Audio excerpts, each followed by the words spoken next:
Best masala viewers, இன்றைக்கி நம்ம chicken biryani எப்படி பண்ணுறதுன்னு பார்க்கலாம். அதுக்கு நான் ஃபர்ஸ்ட்டு ஹோல் ஸ்பைசஸ் எடுத்திருக்கேன். 2 பட்டை, பெரிய சைஸ் பட்டையாக எடுத்திருக்கேன். அப்புறம் 4 ஏலக்காய், 5 கிராம்பு எடுத்திருக்கேன். அப்புறம் கொஞ்சம் கல்பாசி எடுத்திருக்கேன்.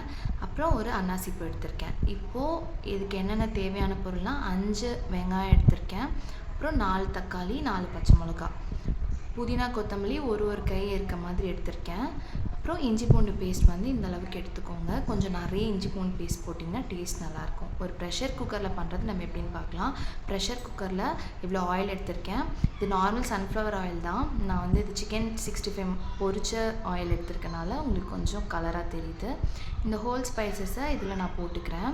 போட்டுட்டு நல்லா இது பொரிஞ்சு வர வரைக்கும் வெயிட் பண்ணுங்கள். நல்லா இது பொரிஞ்சு வரட்டும். பொரிஞ்சு வந்ததுக்கு அப்புறமா நம்ம இதில் வெங்காயம் சேர்த்துக்கலாம். வெங்காயம் சேர்த்துட்டு நல்லா மிக்ஸ் பண்ணி விட்டுருங்க. சிம்லே வச்சு கொஞ்சம் வெங்காயத்தை வதக்கி விடுங்க. சிம்மில் வச்சு வெங்காயத்தை வதக்கப்போ டேஸ்ட் நல்லாயிருக்கும். நீங்கள் ஃபாஸ்ட்டாக வதக்குனீங்க அப்படின்னா, ஹை ஃப்ளேமில் வச்சு வதக்குனீங்க அப்படின்னா நல்லா உங்களுக்கு கரிஞ்சிடும். அப்புறம் நான் கொஞ்சம் உப்பு போட்டுட்டு இது நல்லா மிக்ஸ் பண்ணி விட்டுக்கிறேன். ஸோ ஈஸியாக வெங்காயம் வதங்கும். அந்த கேப்பில் நான் ஜீரக சம்பா ரைஸ் எடுத்திருக்கேன். ஸோ வந்து 1.5 டம்ளர் ரைஸ் எடுத்திருக்கேன். அதனால நான் தண்ணியில் ஊற வச்சுக்கிறேன் ஒரு 20 மினிட்ஸ். இப்படி வெங்காயம் பாதி வதங்கினதுக்கப்புறம் 4 பச்சை மிளகா சேர்த்துக்கிறேன். அதையும் சேர்த்து வதக்கிக்கோங்க. நல்லா வதங்கினதுக்கப்புறம் நல்லா இந்த மாதிரி கோல்டன் ப்ரௌன் கலரில் வரணும். அந்தளவுக்கு வதக்கி விட்டுக்கோங்க. இந்த ஸ்டேஜ் வந்ததுக்கப்புறம் இஞ்சி பூண்டு பேஸ்ட் சேர்த்துக்கிறேன். நான் அந்த மிக்சியில் ஜாரில் காட்டினல அந்த இஞ்சி பூண்டு பேஸ்ட் நான் எல்லாமே சேர்த்துக்கிறேன். சேர்த்துட்டு நல்லா மிக்ஸ் பண்ணி விட்டுருங்க. மிக்ஸ் பண்ணி விட்டுட்டு இதில் பச்சை வாசனை போகணும். அதோட எண்ணெய் கொஞ்சம் அதுலேருந்து பிரிஞ்சு வரும். அந்த ஸ்டேஜ் வரைக்கும் நல்லா வதக்கி விட்டுக்கோங்க. கொஞ்சம் விடாமல் அதை வதக்கி விடுங்க, ஏன்னா இது கொஞ்சம் அடி பிடிக்கும். ஸோ வந்து நீங்கள் நல்லா வதக்கி விட்டதுக்கப்புறமா இதில் நான் வந்துட்டு புதினாவும் கொத்தமல்லியும் எடுத்து வச்சுருக்கேன்ல, அதை நான் இதில் போட்டுக்க போகிறேன். இது பார்க்குறப்போ நிறைய புதினா கொத்தமல்லி இருக்கிற மாதிரி தெரியும். ஆனால் நீங்கள் போட்ட உடனே ஃபுல்லாகவே சுருங்கிடும். புதினா கொத்தமல்லி போட்டு நல்லா மிக்ஸ் பண்ணி விட்டுருங்க. புதினா கொத்தமல்லி ரொம்ப வதங்கணும் அப்படிலாம் அவசியம் கிடையாது. லைட்டாக வதங்கினாலே போதும் உங்களுக்கு. லைட்டாக வதங்கினோடனே நீங்கள் வந்துட்டு இந்த மாதிரி நல்லா சுருங்கிடும் பாருங்கள். எதுவுமே ரொம்ப கம்மியாக போட்ட மாதிரி இருக்கும். அதுக்கப்புறம் லைட்டாக இது சுருங்கினதுக்கு அப்புறமே நம்ம தக்காளி சேர்த்துக்கலாம். இன்றைக்கி நான் 4 தக்காளி சேர்த்துருக்கேன். ஸோ நீங்கள் கொஞ்சம் நல்லா பெரிய தக்காளியாகவே எடுத்துக்கோங்க. 4 தக்காளி சேர்த்துக்கிறேன். 4 தக்காளி சேர்த்துட்டு அதையும் நல்லா மிக்ஸ் பண்ணி விட்டுருங்க. தக்காளி வதங்குறதுக்குலாம் இப்போ கொஞ்சம் டைம் ஆகுது. ஸோ வந்துட்டு அதை மூடி போட்டு வேக வச்சுக்கிறேன். தக்காளி இந்த மாதிரி கொஞ்சம் வதங்கினதுக்கப்புறம் இதில் நான் சில்லி பவுடர் சேர்த்துக்கிறேன். பெஸ்ட் மசாலாஸோட சில்லி பவுடர் 2 டீஸ்பூன் நான் சேர்த்துருக்கேன். சேர்த்துட்டு மிக்ஸ் பண்ணிக்கிறேன். இது பெஸ்ட் மசாலாஸோட பிரியாணி மசாலா, அதையும் நான் ஆட் பண்ணிக்கிறேன். இது 2 டீஸ்பூன் நான் சேர்த்துருக்கேன். ஸோ வந்து இது நல்லா நீங்கள் மிக்ஸ் பண்ணி விட்டுருங்க. மிக்ஸ் பண்ணிவிட்டு இந்த மாதிரி தொக்கு கன்சிஸ்டன்சிக்கு வரணும். அதுக்கப்புறம் தயிர் 1 கப் சேர்த்துருக்கேன். சின்ன பேக்கெட் தயிர் இருக்குல்ல, அது ஃபுல்லாகவே நான் அதில் போட்டிருக்கேன். புளிப்பு இல்லாத தயிராக எடுத்துக்கோங்க. நல்லா மிக்ஸ் பண்ணி விட்டதுக்கப்புறம் இந்த மாதிரி வரும். தயிர் போட்டு ரொம்ப நேரம் இருக்கணும்னு அவசியம் இல்லை.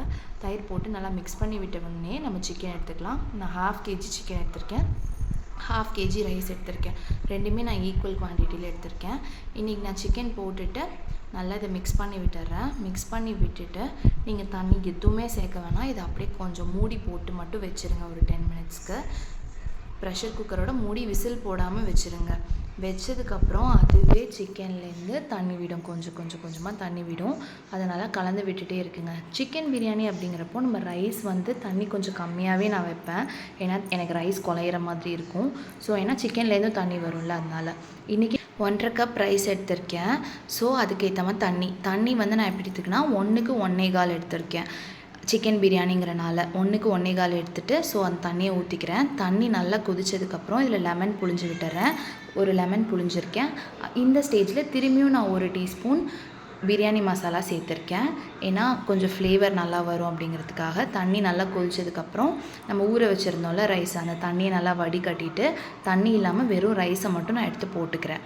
போட்டுட்டு நல்லா மிக்ஸ் பண்ணி விடுங்க. இப்போ பார்த்தீங்கன்னா ரைஸ் கீழே இருக்க மாதிரி இருக்கும், தண்ணி நிறைய இருக்க மாதிரி உங்களுக்கு ஃபீல் ஆகும். ஸோ வந்து நம்ம எந்த டைமில் வந்துட்டு ப்ரெஷர் குக்கரோட மூடியை மூடணும் அப்படின்னா தண்ணியும் ரைஸும் சேம் குவான்டிட்டியில் வரும். இந்த மாதிரி லைட்டாக தண்ணியை நவுத்தி விட்டிங்கன்னா ரைஸ் தெரியுது பார்த்தீங்களா?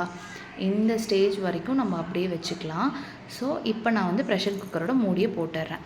போட்டுட்டு 2 விசில் நான் விட்டுக்கிறேன். 2 விசில் விட்டுட்டு ப்ரெஷர் ஃபுல்லாக அடங்குற வரைக்கும் வெயிட் பண்ணுங்கள். அதுக்கப்புறம் ஓப்பன் பண்ணிங்கன்னா சிக்கன் பிரியாணி சூப்பராக ரெடி ஆகிருக்கும். ரைஸ் பார்த்தீங்களா தனித்தனியாக வந்திருக்கு, குலையவே இல்லை, எனக்கு கரெக்டாக இருக்குது. ஏன்னா சிக்கன் பிரியாணிங்கிறப்போ தண்ணி கொஞ்சம் கம்மியாகவே ஊற்றிக்கோங்க, ஏன்னா ரைஸ் வந்து குழஞ்சிரும். எனக்கு நிறைய டைம் அந்த மாதிரி ஆயிருக்கு, அதனால தான் நான் இப்படி பண்ணியிருக்கேன். இப்போது சிக்கன் பிரியாணி எல்லாமே ரெடி ஆயிடுச்சு, சூப்பராக இருக்கும். நீங்களும் ப்ரெஷர் குக்கரில் இந்த மாதிரி தண்ணி அளவு வச்சு ட்ரை பண்ணி பாருங்கள், உண்மையாக நல்லா வரும். இந்த ஸ்க்ரீனில் தெரிகிற எல்லா மசாலா ப்ராடக்ட்ஸும் எங்ககிட்ட அவைலபிளாக இருக்குது. உங்களுக்கு வேணும்னா நீங்கள் பெஸ்ட் மசாலாஸ் திருச்சி சேனலை சப்ஸ்கிரைப் பண்ணுங்கள், லைக் பண்ணுங்கள், ஷேர் பண்ணுங்கள்.